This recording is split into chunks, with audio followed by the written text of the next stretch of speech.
I'm gonna say it came from my genes, because my pops, he a computer engineer and he built computers for Boeing, the 757 jets. So that's kind of like in my genes. I always been a gangster, but a nerd at the same time. Like I grew up in the hood, in the streets. Shout out to West Side, Little Rock, 1400. I'm originally from Duval County though. Shout out to the 904, Jacksonville, Florida. Duval baby in the building. But I was raised on the west side of Little Rock, gang banging, all that in the Piru neighborhood, And it was just, I always was looking for something better to do than hustle. Because at one point in time, I felt like God put me on this earth to hustle, to like literally hustle. Like nothing else, none legal, nothing positive, just trap. I told my grandma and my grandpa, I feel like God put me here to trap. My grandpa told me, look at her. I sat in his kitchen and I had a big bankroll of money, and he was like, look, you gonna keep that up, you going to prison. I promise you. Maybe like 2-3 days later, I got arrested like maybe 4 or 5 times in like 1 week. I ended up getting a 10-year sentence in the Arkansas Department of Corrections for guns and drugs. So when I seen a lot of things, trust me, that it just wasn't for me. I'm a player. You trying to close off my creativity. You playing with my mind, because now I got to live in my mind. I can't live in my body because I got to keep my mind free. So that I didn't even write music when I was locked up. I couldn't, because I had to have my mind free. So for me to sit there and write negativity, I wasn't finna do it. I wasn't finna write about how I'm up in KKK land and Calico Rock. No, I'm not finna write. I'm not finna write about me doing all this, whatever I did. So I didn't write when I was in prison. I wrote nothing. When I came home all positivity. Hey man, when I first came home,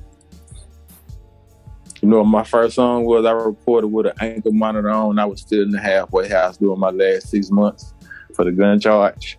You know what the first song I recorded was? Like a Stripper. Trap Way was next. That was the second song I recorded. So then was the first 2 songs I recorded fresh out of prison with an ankle monitor still on. So I seen then, and I felt the energy. And the energy was like, bruh, take this serious now. Don't play with your freedom no more. Nah. It's like God told me, like, hey, I'm finna give you a blessing. Just handle your business. So, like I say in my Off the Porch interview, and I wasn't lying, when I left there, I flew back home the next day, and I was clocking into work at the next morning. They was looking at me crazy like, man, this dude was just in Atlanta. How's he clocking in at work? So I kept my job that I had when I was in prison. I got through work release. I left that job, went to another job. Once I got going up the chain, making a little money, I wasn't getting my raises. So I went to the city of Little Rock. I was actually working for the city of Little Rock when I did that interview. I just stopped my job March the 4th because I seen that what was going on. Like, I had people literally going to the forum and making false police reports on me and stuff because they don't want me on the job, because they're like, if he doing all this flying around the globe, why he need us? I was using those jobs to build my budget. Once I tapped into the music world, really, I said, hey, the money's just to show people you serious. That's it. Once they see you serious, it's on from there. So I got me a budget. I got me a campaign. Got with some good dudes. I love them. I think you can ask them. I thank them every day. I call it. Even if I text them, I make sure they laugh every single day. Cause I got some good dudes behind me, and they not trying to take the easy way. They felt where I was coming from, and actually my main man sat me down And he told me you doing it the perfect way. You just needed somebody behind you to tell you this, that. And he told me to learn how to shut up.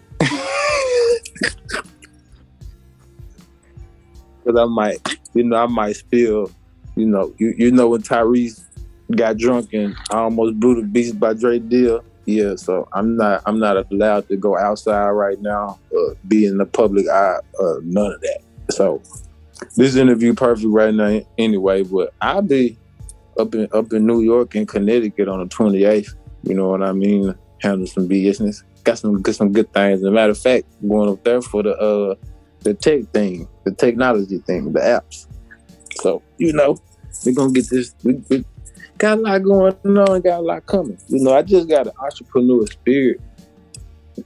I don't ever feel like it's a top to nothing. I'm in my nephew room. This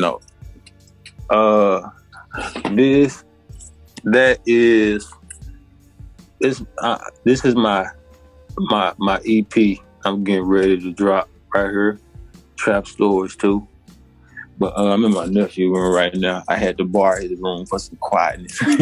But yeah, it's so much. I actually, and it's like it's so much wrapped in one. If I sat here and told you everything, we'll sit here and have a conversation for maybe like 2 hours.